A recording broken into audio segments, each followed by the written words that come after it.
हरे कृष्णा। भगवान श्री लक्ष्मी नरसिम्हा देव अपने भक्तों की हर प्रकार से रक्षा करते हैं। अपने भक्त प्रहलाद की पुकार पर वे खंबे से प्रकट हुए और ऐसे नरसिम्हा देव आज भी पग पग पर उनके भक्तों की रक्षा के लिए सदैव उपस्थित रहते हैं। जो भी मनुष्य भगवान नरसिम्हा देव की पूजा करता है, उनकी दैनिक आरती करता है, उनके स्तोत्र मंत्र और कवच का पाठ करता है, उसे वे अभय दान प्रदान करते हैं। ऐसे भक्त हर प्रकार के दुख, शोक, कष्ट, भय इत्यादि से मुक्त रहते हैं और भगवान नरसिम्हा देव की कृपा से उन्हें हर प्रकार के सुख, समृद्धि, स्वास्थ्य और भगवान की भक्ति प्राप्त होती है। तो चलिए आने वाली नरसिम्हा चतुर्दशी के उपलक्ष्य में आज हम एक विशेष कथा का श्रवण करते हैं, जो शायद आपने पहले कभी नहीं सुनी होगी। हम सब जानते हैं कि भारत के पश्चिम बंगाल में स्थित मायापुर नवद्वीप धाम में भगवान श्री लक्ष्मी नरसिम्हा देव का सबसे बड़ा मंदिर है, जो कि इस्कॉन मायापुर के अंतर्गत है। यहाँ पर विराजमान उग्र नरसिम्हा देव के अनेक चमत्कार और उनकी लीलाओं की अनेक कथाएं आपने सुनी होगी। लेकिन क्या आप ये जानते हैं कि ये नरसिम्हा देव मायापुर में कैसे आए? तो चलिए आज हम उसी कथा का श्रवण करते हैं। ये बात है 24 मार्च 1984 की। रात के 12:20 हो रहे थे।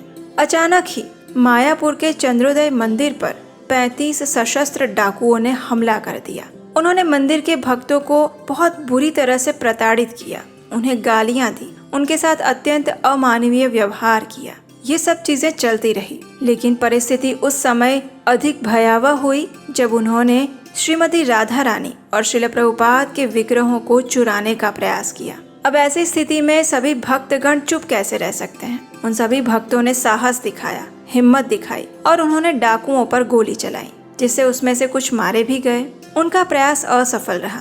श्रील प्रभुपाद जी के विग्रह को तो उन्होंने बचा लिया, लेकिन श्रीमती राधा रानी के मुख्य विग्रह अपनी वेदी से लापता हो चुके थे। और ये घटना सभी भक्तों के लिए एक ऐसा घाव बन गई जिसे कभी भी भरा नहीं जा सकता था। अब ये सारा कुछ देखकर जीबीसी यानी कि गवर्निंग बॉडी कमेटी बहुत चिंतित थी, क्योंकि ये पहली बार हमला नहीं हुआ था। ऐसे हमले प्रायः हुआ करते थे। उस समय मायापुर मंदिर के सलाहकार हिज ग्रेस भावानंद प्रभु ने सुझाव दिया कि श्रीधाम मायापुर में भगवान श्री लक्ष्मी नरसिम्हा देव की प्रतिष्ठा की जानी चाहिए। जैसे एक समय पर योगपीठ पर संकट के समय श्रील भक्ति विनोद ठाकुर और उनके पुत्र श्रील भक्ति सिद्धांत सरस्वती ठाकुर ने श्री लक्ष्मी नरसिम्हा देव की आराधना आरंभ की थी और उसके बाद से वहाँ पर कोई भी विघ्न नहीं आया था।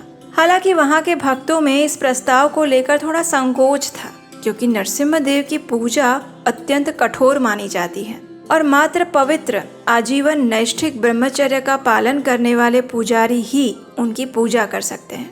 लेकिन इन सब चुनौतियों के बावजूद भी भावानंद प्रभु दृढ़ थे। उन्होंने भक्ति सिद्धांत प्रभु और आत्म तत्व प्रभु को नरसिम्हा देव की मूर्ति की एक रूपरेखा तैयार करने के लिए कहा।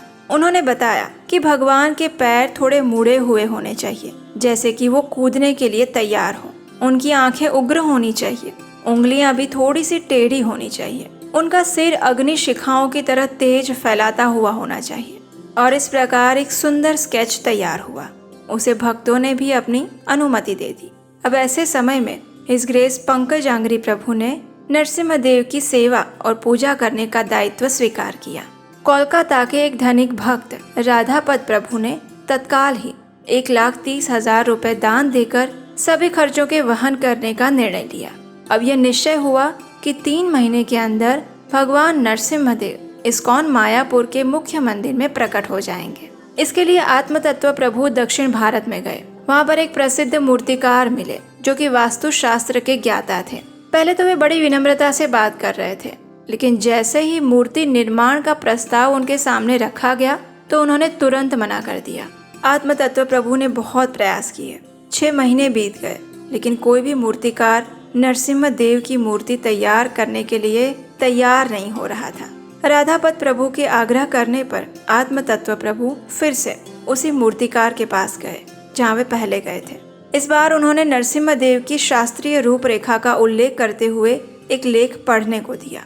उसमें जो वर्णन था वो बिल्कुल उनकी कल्पनाओं से मेल खा रहा था, जो भक्तों ने स्केच में बनाई थी।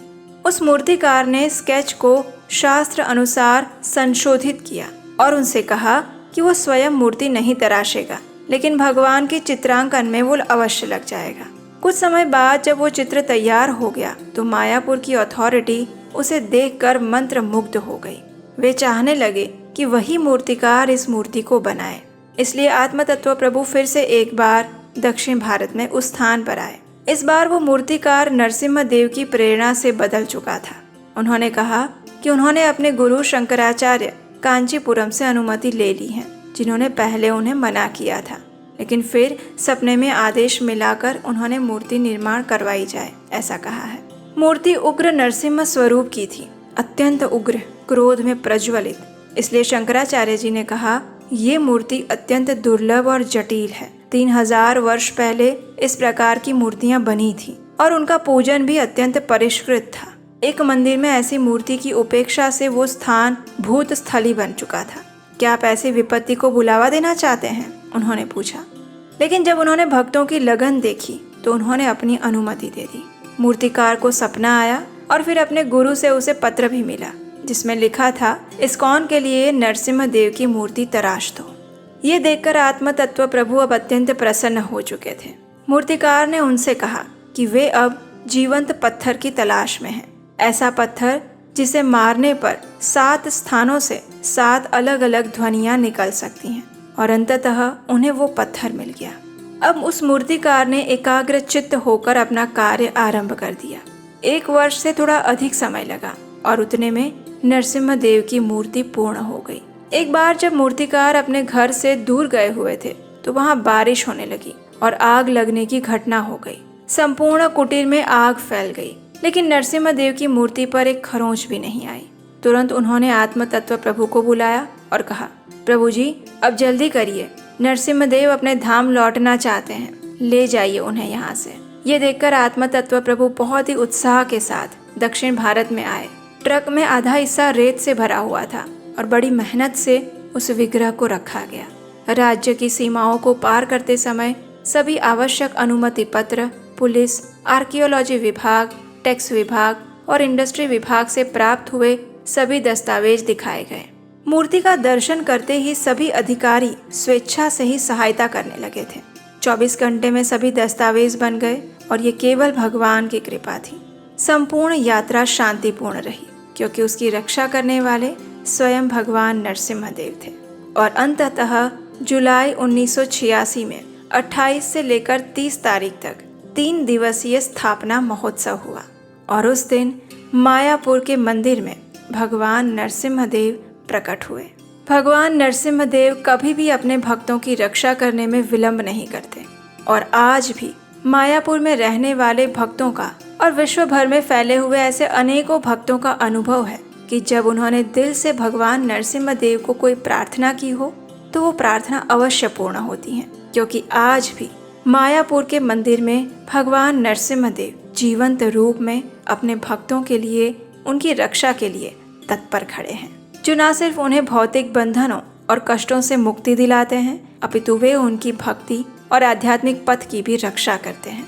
क्या आप इस मायापुर के नरसिम्हा देव के और चमत्कारों और उनकी लीलाओं के विषय में सुनना चाहते हैं? अगर हाँ, तो हमें नीचे कमेंट बॉक्स में लिख कर बताइए। अगर आपकी इच्छा हुई तो उस पर भी हम विशेष वीडियो लेकर आएंगे।